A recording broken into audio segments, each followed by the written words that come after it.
Una semana más nos encontramos en la clínica dental del Dr. Navarro y si bien ustedes vieron que la semana pasada hablábamos de la ortodoncia en los más pequeños de la casa, hoy vamos a continuar también con esas edades porque es un momento muy propicio ahora que arrancamos el curso. Estamos con el doctor Juan Antonio Navarro. Muy buenas, doctor. ¿Qué tal? Muy buenas. En este caso ya lo tenemos preparado. Las siguientes semanas iremos avanzando de edad progresivamente. Sí, vamos, como habíamos comentado, vamos a hablar de la ortodoncia durante varias semanas y vamos a ver de manera progresiva, pues iremos con diferentes casos y con diferentes edades, pues para que puedan, a lo mejor, pues curiosidades que puedan tener los espectadores puedan quedar resueltas. Bueno, en este caso, en el día de hoy, vamos a hablar de la ortodoncia interceptiva, de los más pequeños, de casos. En la semana pasada habíamos hablado de un caso con un problema óseo y dental. En este caso solo vamos a hablar con un problema de los maxilares. Este tipo de patología se denomina clase 3. El problema que tiene el niño es que tiene la mandíbula mucho más adelantada que el maxilar superior. Es muy importante, pues, lo que le comentamos siempre a los padres, las revisiones periódicas para detectar estos problemas cuanto antes. Y en este caso, por ejemplo, en este tipo de maloclusión, pues es muy importante empezar de la manera más precoz posible, para que de esa manera los huesos, lo que les explicamos mucho a los padres es que los huesos son más laxos, es mucho más fácil tratar estos problemas en crecimiento, que cuando ya se ha detenido el crecimiento, pues lamentablemente la única alternativa que nos queda es la cirugía. Con este tipo de problemas es cierto que lo tratamos cuanto antes, pero luego sí que retrasamos la ortodoncia convencional.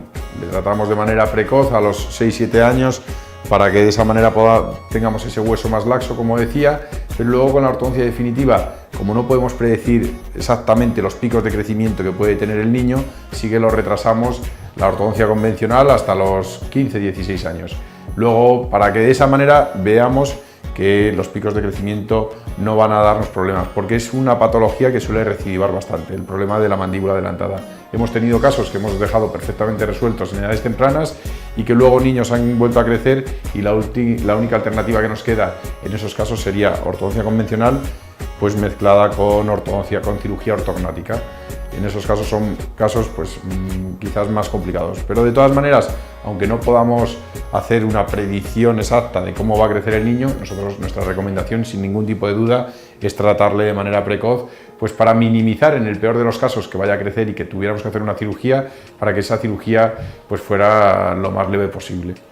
En este caso pues vemos cómo tiene la mandíbula adelantada y cómo además este tipo de maloclusión pues le genera una caries muy típica al paciente, como generamos pues una cara mucho más corta, un tercio facial inferior disminuido y una cara mucho más ancha por cómo ha adelantado la mandíbula. Seguimos viendo en las imágenes, es más evidente, seguimos pasando, es más evidente cuando vemos su perfil de manera lateral, como vemos que la mandíbula ha crecido mucho más que el maxilar superior, como tiene una mandíbula muy protuida. Y lo que necesitamos en estos casos, hay dos maneras de tratar, o bien frenar el crecimiento de la mandíbula o estimular. En la mayor parte de las ocasiones el problema deriva del maxilar superior. Lo que necesitamos es estimular el crecimiento de ese maxilar.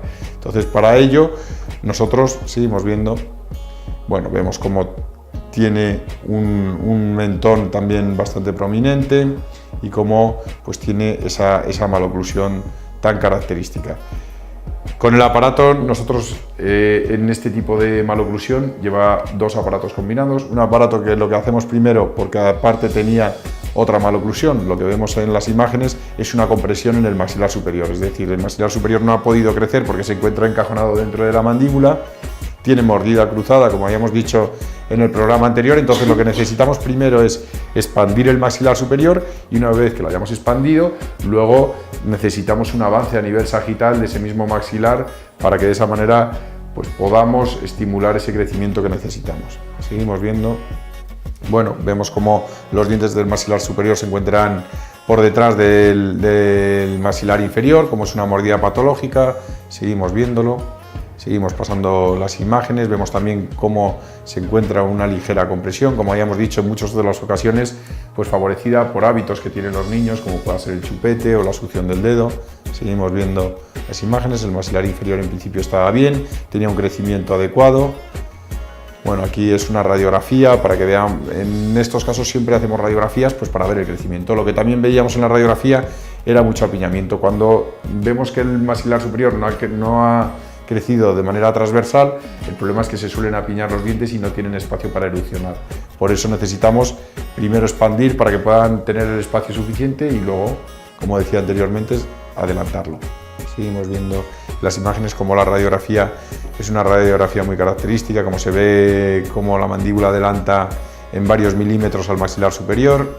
Seguimos viendo las imágenes y este es el aparato que colocamos. Este aparato, pasamos la imagen, seguimos pasando. En este aparato, pues como hemos visto en otros programas, es un aparato, lo primero que hacemos es la expansión. La expansión la lleva a cabo un disyuntor. El disyuntor lleva unos levantes para poder destrabar la mordida y luego pues los padres durante varias semanas tienen que ir activando ese tornillo para conseguir que esa expansión y eliminar esa compresión que tiene el maxilar superior. Y luego la diferencia radica en estas bolitas que vemos en los extremos laterales. Con estas bolitas lo primero tratamos durante 15 días el problema transversal y luego durante 12 meses tratamos el problema sagital. Lo que hacemos es ponerle, que lo vamos a ver en las siguientes imágenes, lo que hacemos es ponerle un apoyo en la frente y otro apoyo en la barbilla y junto con unos elásticos estamos estimulando. Aquí ya le hicimos la fotografía prácticamente cuando ya estaba el niño tratado, ya lleva varios meses con la máscara y ya se empieza a intuir cómo va a quedar el perfil del paciente. Pero bueno, era sobre todo pues para que los espectadores pudieran ver el tipo de aparatología que necesita. También pues los padres al principio siempre pues tienden a ser un poco protectores, se asustan un poco cuando ven el aparato, pero los niños duermen con él sin ningún problema. En algunas ocasiones pues puede generar pequeñas llagas donde van los apoyos, sobre todo pues a lo mejor si es verano. En esos casos pues le comentamos que corten una gasa, una toallita, que la apoyen aquí para que no le irrite la piel al niño. Y nada, en esos dos ganchitos que veíamos del aparato, de ese mismo aparato que va cementado, que va fijo sobre la arcada del maxilar superior, enganchamos los elásticos sobre este aparato que lleva estos apoyos para que de esa manera puedan esos elásticos traccionar del maxilar superior y estimular el crecimiento. Seguimos viendo las imágenes y aquí ya vemos pues en el momento que le quitamos el aparato cómo el maxilar superior ha adelantado al maxilar inferior.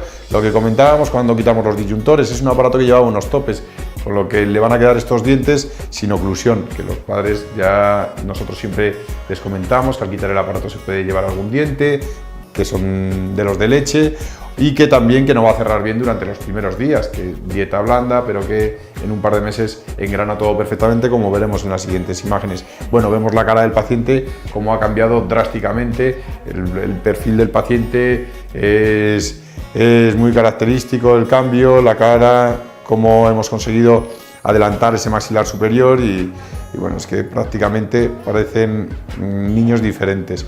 ¿Y cómo hemos conseguido? Pues eso, antes tenía la mandíbula mucho más adelantada y ahora ese hipocrecimiento lo hemos contrarrestado con este tipo de aparatología y ahora hemos conseguido que tengan un crecimiento armónico ambos maxilares. De todas maneras, comentamos siempre a los padres cuando empezamos el tratamiento que no podemos saber cómo va a evolucionar después, si va a necesitar o no ortodoncia fija, y que tampoco sabemos si la mandíbula va a volver a crecer mucho más que el maxilar superior, que para que los padres pues sepan que no es un tratamiento definitivo, que a lo mejor puede empeorar y que en esos casos, pues si ha acabado el crecimiento, necesitaríamos hacer un tipo de tratamiento que sería quirúrgico. Seguimos viendo en las imágenes y bueno, vemos el perfil del paciente y luego a los 3 meses, cuando lo hemos seguido viendo, seguimos pasando las imágenes. Luego ya a los 3 meses en las imágenes laterales lo veremos mejor, pues vemos ya cómo van engranando todos los dientes. Es cierto que todavía que hemos ganado mucho espacio, pero todavía tienen algunos dientes apiñados, pero eso ahora mismo no nos preocupa. Con el problema principal que tenía el niño era la posición de los maxilares. Y bueno, pues como todos los niños, bueno, aquí estaba cambiando un diente de leche, como todos los niños, pues hay que estar un poco pendientes de ellos para que se estén cepillando. Nos gustaría que todavía se cepillaran mejor, pero bueno, es normal que en estas edades pues haya que tener mucha atención sobre ellos. Nada, bueno, vemos cómo va el recambio, cómo hemos conseguido la expansión también en el maxilar superior. Seguimos viendo las imágenes. La mandíbula con este tipo de aparatología no la necesitábamos tratar porque su crecimiento era el adecuado. Y bueno, pues el perfil del paciente, como incluso ahora parece que tiene hasta retrasada la mandíbula, pero el crecimiento es el adecuado y hacemos las revisiones, pues seguimos viendo pues al mes, a los 3, a los 6 meses y luego ya pues cada año vamos viendo cómo va el crecimiento. En este tipo, lo que comentábamos, en este tipo de maloclusión, seguimos viendo, en este tipo de de patologías, pues es muy importante empezar cuanto antes. Al igual que hay otra patología, que es que la mandíbula la tenga muy retrasada, que en esos casos preferimos solaparla con la ortodoncia definitiva y retrasarla un poco hasta los 10-11 años, en estos casos no, en estos casos es preferible empezar a los 6-7 años, empezar cuanto antes, dado que es más fácil pues, la expansión, y también es cierto que con las edades más tempranas los niños suelen ser hasta más colaboradores. Decía el doctor que parece que son niños distintos totalmente, parece que estamos viendo otro niño diferente. Sí, y es cierto, y los padres luego cuando ven, porque es progresivo, a lo mejor en el día a día no se percatan tanto, pero al ver los casos montados, cuando les enseñamos las fotografías, pues ven que el cambio es un cambio muy llamativo, es un cambio drástico, y es que le cambia totalmente el perfil y la cara al niño. Pues seguiremos hablando de ortodoncia, pero será la próxima semana y ya unas edades más avanzadas. Muchísimas gracias, doctor. Gracias a vosotros.